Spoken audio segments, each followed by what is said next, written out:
sampean sing pantes. Saya kaya apa Menisal Salim karo Pak Bupati sapa ngerti sok entuk jodoh bupati ngendi ngono lho ae. Iya nggih. Bupati Toprak ya nggih. Iki sungkem karo Bapak Hariwur iki. Bapake kanca-kanca Madangkara ya iki lho, Nduk. Nggih, Pak. Sugeng dalu. Sugeng dalu Mbak Niken. Nggih.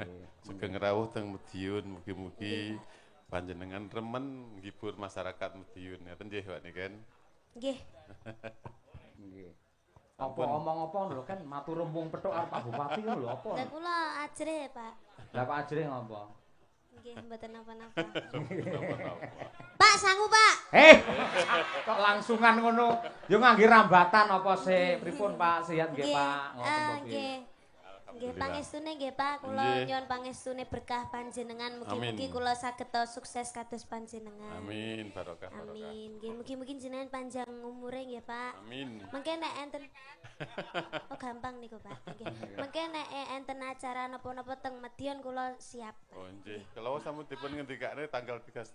Nggih. Oh, nggih, nggih. Nggih, 31 wonten PSHT pusat. Nggih, mungkin kedah rawuh jenengan. Nggih, nggih, Pak. Insyaallah. Nggih, kedah rawuh kula ngertos amargi napa kok sebabe kedah rawuh kula ngertos niku. Nggih, nggih. Nggih. Nggih. Niku. Niki apalane soalnya caping gunung ngoten niki. Lah mboten napa-napa niku mergo ngemot-emot masa perjuangan. Jenenge wong Jawa yen nganti lali sumber ketiwasan. Nggih. Ning kula suwun niki genduk niki kan kajeng Ibawa riyin, Pak. Nggih, mangke pas nembangi sareng kali panjenengan. Ngoten pripun, Pak? Bupati. Bawa caping gunung dibawani. Kula mawon sing bawa nggih. Nggih, nggih. Jenengan sing nyiapne mawon nggih. Sik, nyiapne apa Nyiapne ngomong mental kan badhe nyanyi nggih, Oh, Pak. iya, nggih. Nyiapne mentale kan bar niki nyanyi gentosan to, Pak. Oh iya. Luaris kok. Yo ngisin-ngisini. Ngisin-ngisin. Mbah saweran ngisin-ngisin. Heeh. Ngisin-ngisin meneh lek ora disawer lho. Ngono kuwi. Nggih. Nggih. Coba jenglengke men gayeng. Sing jengleng bapake? Pak Bupati. Pak Bupati menikmati. Oh. Sing jengleng kula. Ayo, nggih. Saben bengi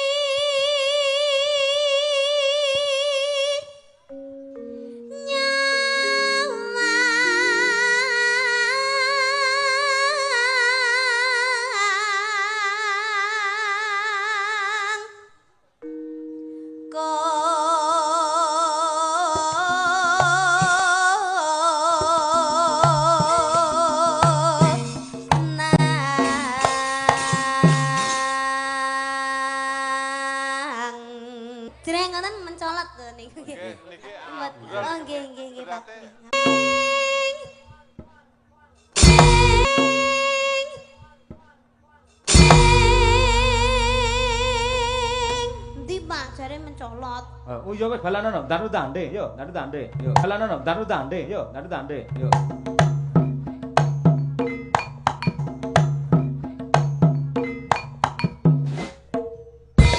Aku ketekuk malah. Jenengan betau lho, Pak. Gowo. Ayo. Kula kisi. Ayo. Kepuk bae. Ayo.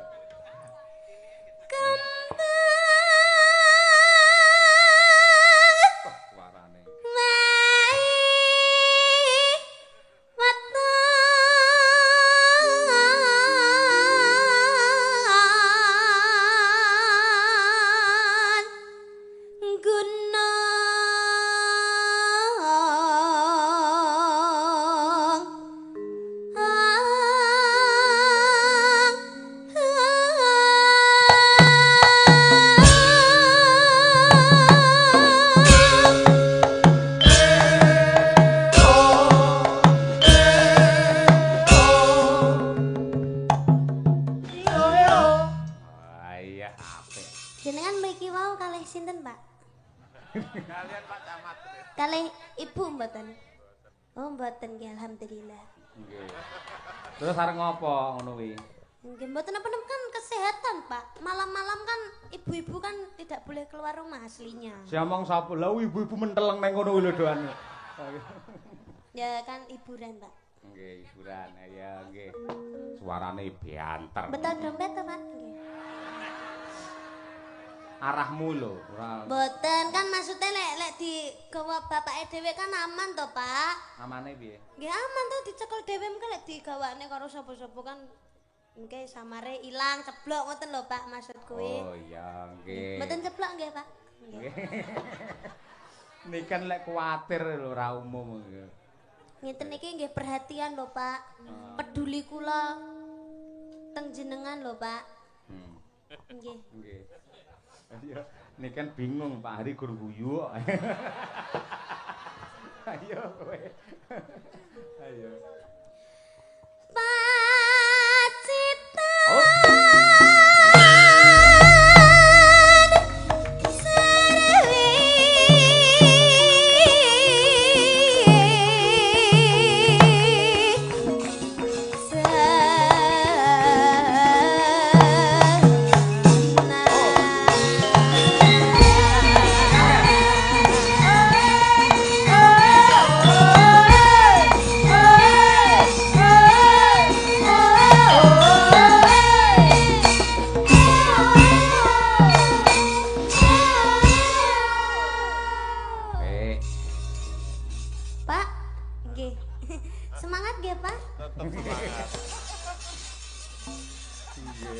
Ngeten niki ampun didiamkan, Pak. Beliau sudah naik panggung itu jangan didiamkan.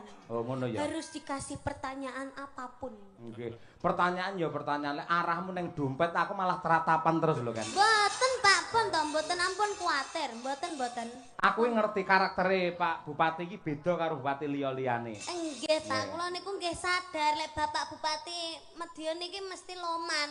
Apa meneh lek ngerti wah wis kok kados mboten atine niku mboten tega ngoten lho. Mooh, masih ngono. Nggih, mangkane kula mboten nyuwun Bapak mboten. Nggih.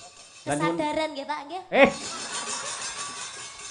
Kowe iki ra ngerti, Bapak Bupati iki ngagem tata krama. Mengko yen panjenengane mandhap titen ajudan langsung set ngono kuwi. Lho, aku kan gak mengharapkan kuwi to, Pak. Lah arahmu mau sing penting kan Bapak seneng engko lek enek acarane ning Medion mesti bintang tamune niken ngono lho Pak. Alhamdulillah. Alhamdulillah. Pun to Pak mboten usah mikir bayaran niken larang mboten Pak. Kena dicicil Pak. Sagedipun bayar beras niki nggih Pak. Nggih, dibayar 3 kali nggih Pak. Pagi, siang, malam. Nggih. Ning gandeng sok tanggal 31. Iki lak PSHT, to dudu biaya liya to. Nggih. Iki tak umumke. Madangkara dan Niken Salindri cuma menerima 50%. 50% DP, 50% pelunasan, ngono lho maksudnya. Oh, iya, Pak. Iya, Pak. Kayak bahan kok malah ora. Lah aku ya wedi to Pak, 50% ku lek 50% tenanan piye Pak EDP karo bayaran. Nah, aman Pak berarti. Nggih, wis bar iki ra entuk ngomongne dhuwit, cep. Mboten.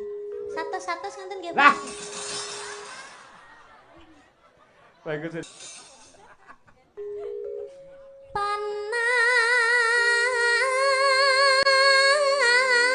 Malah mak cethake ora. Lah Niken sing marahi. Ayo.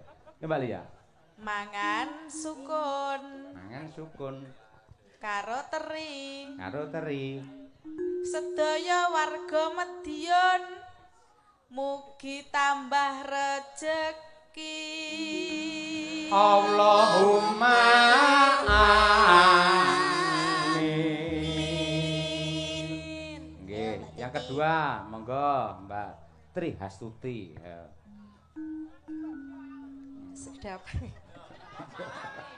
Lodeng Pak ya. Ayo, wis ngriane lemot dhek ora. Aku apes. Napa niki? Kecemplung sumur. Ayo. Karing. Ampun to. Ada. Mugi sedaya warga wates. Amin. Ayo. Gregeten aku.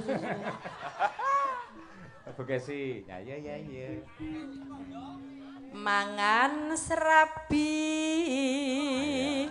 Terus mangan Rabi? Neng tengah sawah. Kok keminan, Bu? Kekrikiti serabine. Oh. Ing tengah sawah akeh semute. Ya tondok sik Kok tondok. lek kenen ulo piye? Ha iya. Kulone kok nyangkut awakmu, Nduk. Milih sing ayu. Ora. Mangan serabi Ah. neng tengah sawah. Pak Cahyo Rabi tambah barokah. Amin. Aja Rabi to. karo aja to. jenengan maksudnya karo Bu Kesi ngono lho. Loh, lha nyapa Pak Rabi karo Bu Kesi? Wes kowe ngurusi dompet aja melu-melu keluargaku. Ana wedhus mangani garut. Bojoku parut. Allahumma Wah, amin. tak tapok kowe ngamini ora lara lho, disamplok parut. Dia parute anyar ora tau kangge. Makane lek ngomongke hati-hati, Pak. Ya, Nduk, bapakmu kuwi lho, Nduk. Ambak Nek ngomong karo guyone lara lho Pak atine, Pak. Ya Nah, maaf, maaf. senenono, Nduk. Kaya ngono kuwi. Pegel aku keloro-loro ken aku ken. Kowe lek nyeneni wong lanang padha karo nyeneni Pak Bupati. Lha nyapa? Lah aku wong lanang panjenengan piyai kakung, ngono ora oleh ngono kuwi. Hidup lanang apa hidup wedok? Ayo, wis ngerti aku kuwi. Ayo. Yo. Dian, ayo. Nggih. Anyanyo. Godhong tales. Dong tales. Tales ya, Bapak? Tales. Singkong. Tales anak dhewe no. Tales ya, Bapak? Nyuwun prisa Pak Bupati, Piyai. Talesin apa, Pak? Nggih, tales lompong gote. Gote. Nggih. Gote. Godhong tales. Dong tales. Nggo buntel arem-arem. Arem-arem ya, Mbak? Arem-arem iki panganan iki lho. Takok Oh, jenenge cek cilik raro. Nggih. Mugi-mugi warga wates sehat bagas waras ayam tentrem. Allahumma amin. Alir. Ya, Bir, ya, Bir. Rumah Nyapa wi? Nyapa? Ya. Wes iki. Lumah parian ki parian yo. Ya ora tegese sik, lumahe nyapa kerokan. Rumah. Masuk angin. Kerokan ya murep no malahan gegere sing dikeroki yo. Ngawut iki ya niki ra tau kerokan kae. Iki rungono sik, aku mlumah. Ra tau kerokan kae. Iki rungono sik, aku mlumah. Ya. Ya. Mergo semlenget. Pi jam pira? Jam pira sik? Mergo semlenget. Pi jam pira? Jam pira sik? Lenggenane lho. Terus Pak Lurah nget. bener lho neng Tuku pasar. sayur. Nang pasar ngono to. Ning pasar. Pahar riwur nyuwun dolar pas ngono kuwi. Napa gak ada dolar, Pak? Eleh. Ana pari cobi sak anu Pak, Nggih, sak nggih. garis Pak. Monggo. Panas udan. Ketik-ketik. Nggih. Panas udan. Panas sudan. Sampun. Aling-aling. Sampun, Pak. Pun. Lagi iki nek sinden nyetop Pak Bupati lho. Pak Bupati apa lho? Kon kedik. Sak garis ngono lho, ayo sak titik ngono lho. Boleh Pak? Panas udan. Ayo. Panas sudan aling-aling. Caping gunung.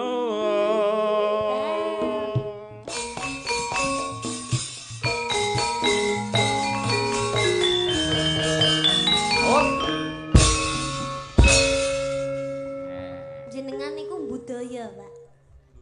Nggih. Lagi ngerti nih kan Pak ya ora. Sopan, budaya, gagah, ganteng. Ayo. Bagus sampun to Pak, mboten Pak napa to pun. Sampun to mboten. Wah. Lah Pak Ariwur lucune ngukuli jok luthuk malah. Iki kira-kira duwe bae sapu tangan. Saya kemringet. Ah iya. Mana? Ayo. Senatian wadon sarta Ora suling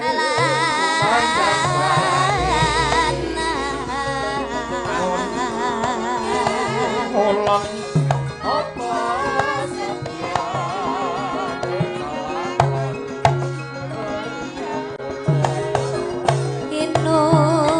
inumane banyu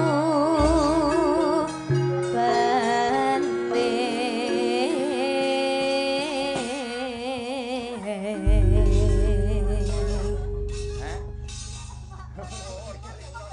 Iya, engko dirembuk nang pondokane, Pak. Nggih. Monggo caping gunungipun Pak Ari jenengan kang miwiti, Pak. Nggih. Kadang didampingi kalih genduk niken. Dek zaman berjuang njur kelingan anak lanang yen tak openi ning saiki ana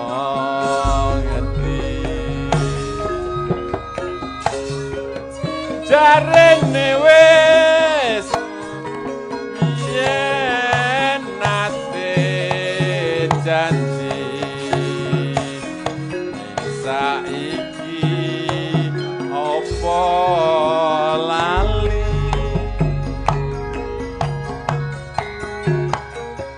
neng gunung tak cadongi sego jagung yen mendung tak silihi caping gunung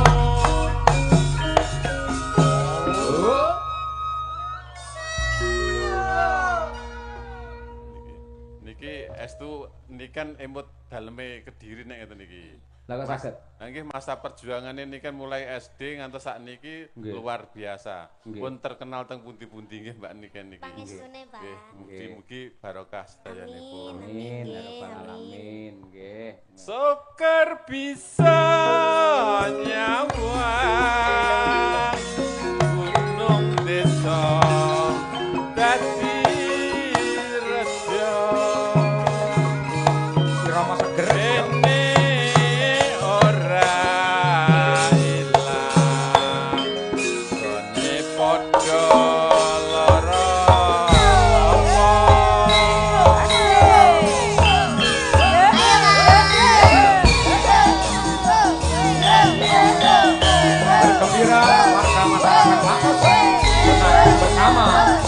Bupati kita, Bapak Harimur, Madiun Nyusur, besarengan yuk, kan semangat. Iya, Cici. Tapi